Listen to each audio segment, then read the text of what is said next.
தனா, இதுல உன் அப்பாவோட மானம், நம்ம குடும்ப கௌரவம் எல்லாமே அடங்கியிருக்கு. உன் அப்பாவுக்காக ஜெயிப்பன்னு சொல்லுடி. ஏன் ஏன் உன் வாயில இருந்து எந்த வார்த்தையும் வரமாட்டேங்குது? என்ன அப்படி யோசனை? ஜெயிக்கணுங்கிற வெறி உன் பொண்டாட்டிக்கு மட்டும்தான் இருக்கணுமாக்கும். இத நான் ஏத்துக்கணும் சார்.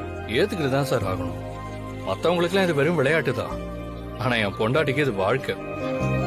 அது மட்டும் இல்ல, என் பொண்டாட்டி ஜெயிச்சா நான் சந்தோஷப்படுவேன். என்ன சந்தோஷப்படுத்துறதுக்காகவே ஜெயிச்சு காட்டுவா சார். உன் அப்பாவுக்காக நீ ஜெயிக்கணும்னு நான் உன்கிட்ட சொன்ன அடுத்த நொடியே ஒரு வெறியோட நான் ஜெயிச்சு காட்டுவேமான்னு சொல்லுவேன்னு நினைச்சேன். நீ இப்படி அமைதியா இருக்க.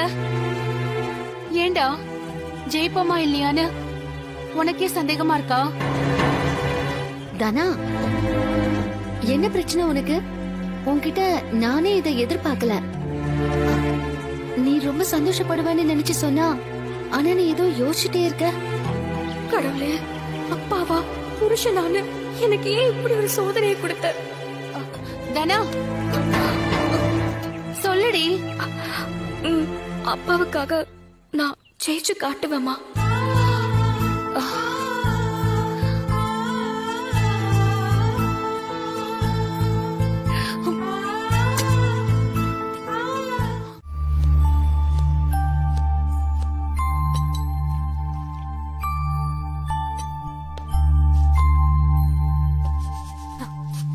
அத்தை, என்ன சாரு, எதுக்கு காலையில இவ்ளோ பதட்டமா இருக்க? சீனு மாமாக்கும் மாயாக்கும் இன்னைக்கு கல்யாண நாளாமே. பெரியம்மாவும் பாட்டியும் பூஜைக்கு கிராண்டா ஏற்பாடு பண்ணிட்டு இருக்காங்க. அதுக்கு என்ன இப்போ? இந்த வருஷம் அவங்க கொண்டாடுவாங்க, அடுத்த வருஷம் நீயும் சீனுவும் கொண்டாட போறீங்க. இப்படியே அல்வா கொடுங்க, ஆனா எதுவுமே நடக்க மாட்டேங்குது. உனக்கு சாமர்த்தியம் பத்தல, அதுக்கு நாங்க என்ன பண்றது? ஐடியா குடுக்கறதெல்லாம் நீங்க தானே. உங்க ஆட்டோ பாம் ஐடியா எல்லாம் புஷ்பானமா போகுது. நான் என்ன பண்றது? பார்வதி, அவ ரொம்ப அப்செட்டா இருக்கா. இரு, என்னன்னு கேப்போம். சரி சொல்லு சாரு, என்ன உன் பிரச்சனை? மாயா வந்து ஒரு கனவு கண்டாலாம். கண்ணை கசக்கிட்டே வந்து பாட்டிக்கிட்டயும் பெரியம்மா கிட்டயும் சொல்லிட்டு இருந்தா. அப்படி என்ன கனவு கண்டாலாம்? எனக்கும் சீனு மாமாவுக்கும் கல்யாணம் நடக்கிற மாதிரி கனவு கண்டாலாம். அத சொல்லி ஒரே ஒப்பாரி. ரெண்டு பேரும் மாத்தி மாத்தி அவ மனச தேத்தி அனுப்பியிருக்காங்க. ஹேண்டி, நீ காண வேண்டிய கனவு அவ கண்டிருக்கா. அதுக்காக அவ கண்ண கசக்குனா ஓகே, அதுக்கு நீ ஹாப்பியா தானே இருக்கணும். நீ எதுக்கு மூஞ்சி உம்முன்னு வச்சுட்டு வர? ஐயோ சித்தி, கல்யாண கனவுல வரவங்களுக்கு கெட்டது நடக்குமா? பெரிய பிரச்சனையெல்லாம் வரும்னு எங்க அம்மா சொல்லி கேள்விப்பட்டிருக்கேன். இதனால எங்க சீனு மாமா கல்யாணம் பண்ணிக்க முடியாம போயிடுமோன்னு எனக்கு பயங்கர கவலையா இருக்கு. ஐயோ, என்ன நீ இவ இப்படி சொல்லிட்டு இருக்கா? ஆமா, பொதுவா கல்யாணம் ஆகுற மாதிரி கனவு காணக்கூடாதுன்னு சொல்லுவாங்க. ஆனா அவ கனவுல நீ வந்தா அத கஷ்டமா நினைக்கிறதெல்லாம் ரொம்ப ஓவர். அந்த மாயா கனவுல நடந்த மாதிரி கூடிய சீக்கிரம் உனக்கும் சீனுக்கும் கல்யாணம் நடக்கும். அத நினைச்சு நீ சந்தோஷப்படு. கேக்குறதுக்கு நல்லாதான் இருக்கு, ஆனா என் டென்ஷனுக்கு அது மட்டும் காரணம் இல்ல. சீனு மாமாவுக்கும் மாயாவுக்கும் இன்னைக்கு ஃபர்ஸ்ட் நைட்டுக்கு ஏற்பாடு பண்ண போறேன்னு அந்த கிழவி குண்டு தூக்கி போட்டிருக்கு. அதுக்கு நேரம் குறிக்கிறதுக்கு ஜோசியரை பார்க்க போறாங்களாம். அவ்வளவுதானே? ஃபர்ஸ்ட் நைட் நடக்காம அதை கெடுத்து விடுறது ஒண்ணும் பெரிய வேலை இல்ல. அந்த மாயா எப்படி நம்ம பத்திரத்துல நெருப்ப பத்த வச்சாலும் அதே ஸ்டைல்ல நாமளும் பத்த வைப்போம். என்ன பண்ண போற? கொஞ்சம் விவரமா தான் சொல்லு. அண்ணி, பூஜையில கல்யாண புடவை வேஷ்டி சட்டை வச்சு சாமி கும்பிட போறாங்க. அங்க இருக்கிற மாயா புடவைய நெருப்புல கருக்கி விட்டுட்டா அபசகுனம் ஆயிடாதா?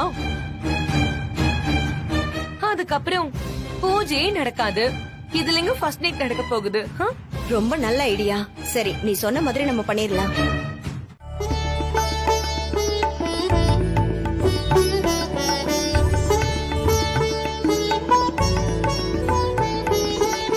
ரெண்டு பேரும் சேர்ந்து தானே வராங்க, அவங்களுக்கு வாழ்த்து சொல்ல மாட்டீங்களா?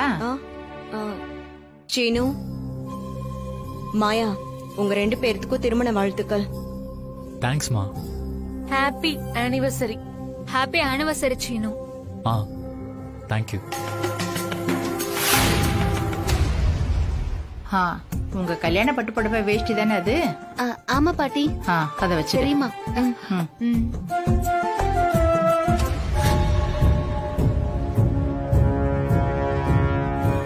உங்களோட இந்த கல்யாண நாள்ல இருந்து இனிமே நடக்க போற எல்லாமே நல்லபடியா நடக்கணும்னு சாமி கிட்ட வேண்டிக்குங்க. இந்த கல்யாண ட்ரெஸ்ஸ காமாட்சி அம்மன் கிட்ட வச்சு படைச்சு தரேன். அத கட்டிக்கிட்டு 2 பேரும் கருப்பணசாமி கோயிலுக்கு போய் குலதெய்வத்துக்கு அர்ச்சனை பண்ணிட்டு நல்லபடியா சாமி கும்பிட்டுட்டு வந்துருங்க. சரிங்க அத்தை. சரி.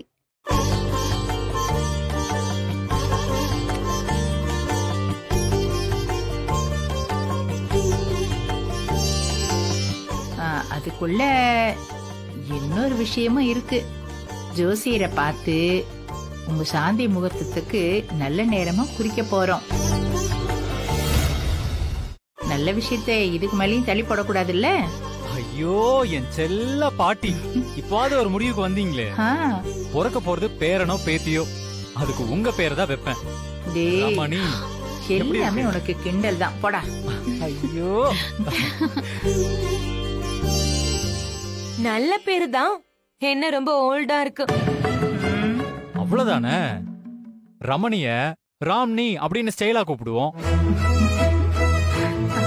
பாட்டி, நான் உங்க பேர் தான் வைப்பேன், ஓகேவா? சரிடா. இப்ப சாமி கும்பிடலாமா? ஆமா, அதுதானே முக்கியம்.